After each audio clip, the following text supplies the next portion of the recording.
Well, as you can see, yes, winter has unfortunately sprung in southeast Iowa. I've had a little snow on the ground. It was starting to go away, and I don't know. It's cold today, so we're going to head in to Bitterwalla Public House and have a Frost-Flannel Friday morning. As you may have seen by the video on the way into the public house here, well, yeah, it's winter. I'm sure I'm not the only one experiencing that on the wipe TPC, but I am cozied up in here today. Still got the, well, insulation behind me. It's 74 degrees in here, I think. And yeah, I could almost take the flannel off, but, well, it's Flannel Friday, so I am wearing my Carhartt bibs today too, just because, well, between here and the house, it's a cold jaunt. And speaking of jaunts, I'm, well, yeah, I am about ready to, yeah, lay some frost on you. Robert Frost, that is. I don't know if you've ever heard of Robert Frost. But he's pretty famous. And when we went to Vermont, we got to, well, tour his cottage where he wrote one of his very famous poems. And it's called Stopping by Woods on a Snowy Evening. And I'm going to read this to you here shortly. Why? Because I can, and I'm kind of getting in the Christmas spirit or the winter spirit, whatever you want to call it. And otherwise, I wouldn't have named the video Frost, Flannel, and Friday. It'd make no sense.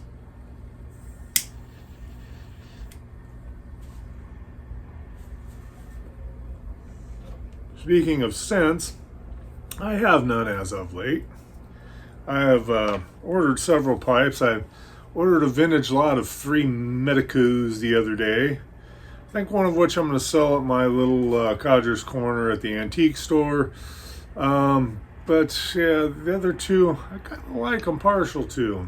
Maybe since I'm getting close to, well, 600 subscribers, I might have to do a giveaway as well.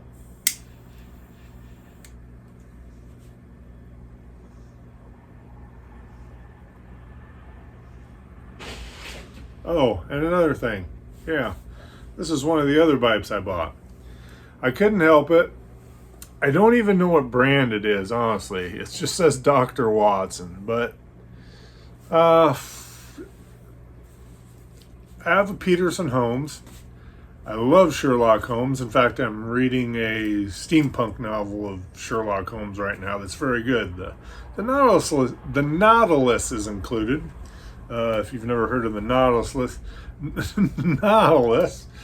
go check out, well, yeah, 20,000 Leagues Under the Sea. Yeah, there's a badass octopus in it. Anyway, so I couldn't help myself. You got a Holmes pipe, you got to have a Watson. So it's actually, I've smoked it once already. It's a pretty good smoker.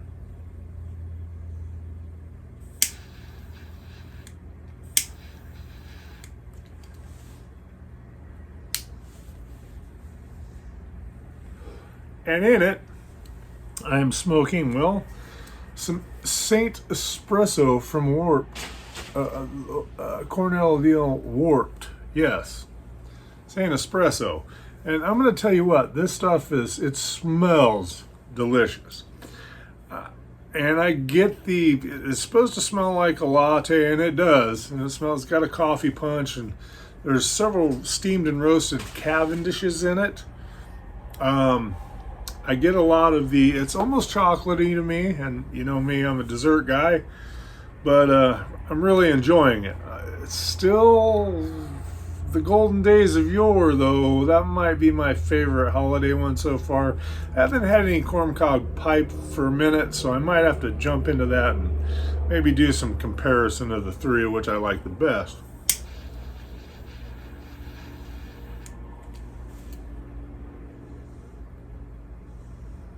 Right.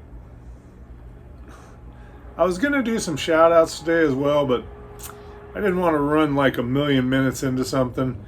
And but there are some great new channels out there. And I'm probably going to do some shout outs on Monday. Yes, I'm going to make a video on Monday because I need to get back into the swing of things, and I'm feeling it. Maybe it's the snow, maybe it's the holiday season.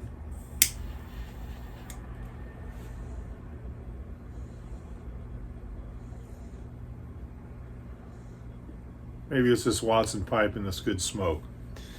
Well, if you can stand the sound of my voice,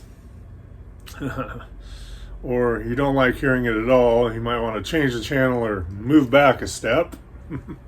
But I'm going to read to you. Been a while since I've done that. Oh, and another thing. Truckin' Piper Bob, my friend from, well, across the pond, and a couple other people. That's what that little slot's for. Yes, sir. Matchbox City. Thanks, Bob. Love you, brother. And I know somebody else mentioned it, and I can't think of who. Sorry. Love you too. Yeah. So now we got the mushy stuff out of the way.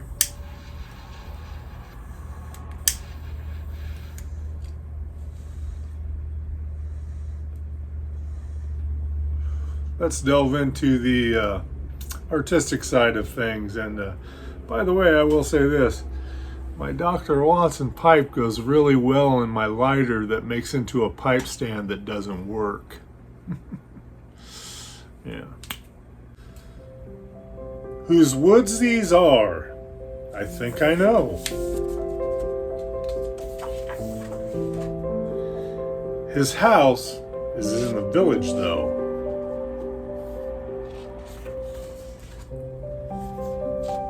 He will not see me stopping here to watch his woods fill up with snow. My little horse must think it queer to stop without a farmhouse near. Between the woods and frozen lake, the darkest evening of the year.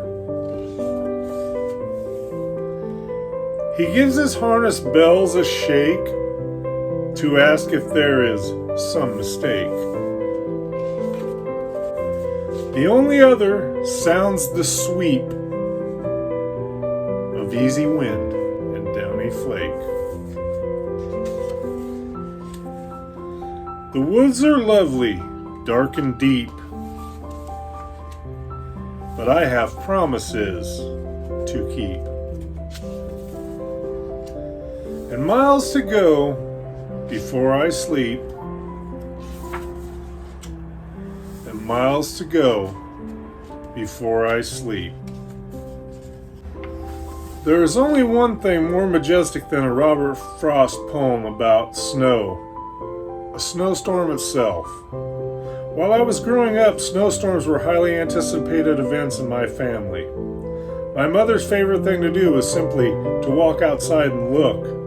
She was a painter, and my first painting lessons came from her. There were really lessons in looking. She would ask me, what is the color of a tree shadow? Is it blue, blue-green, violet? And what is the shape of the highlights on the copper tea kettle? Oval, square, diamond? She was teaching me to paint what I saw, not what I knew. What I knew could never be enough. During the winter that I drew the pictures for stopping by woods on a snowy evening, nature obliged by delivering 2 record snowstorms in Westchester County. In addition, I was living on a small farm surrounded by snowy fields and frozen ponds. Wherever I looked, a line of the poem was illustrated. How fortunate for me. Susan Jeffers. She illustrated the fine drawings I put up on the screen, and yes, Robert Frost did the rest. Old man Winter has done his work outside here as well, and I'll be honest, I'm ready to go to Tucson, but, well, after a little of this Saint Espresso, thinking about Holmes and Watson sitting around their fire at Baker Street.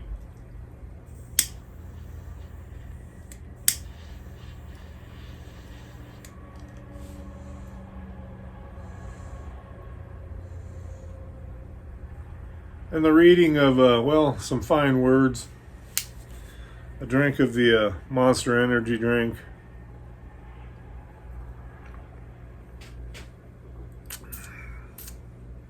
Life is good.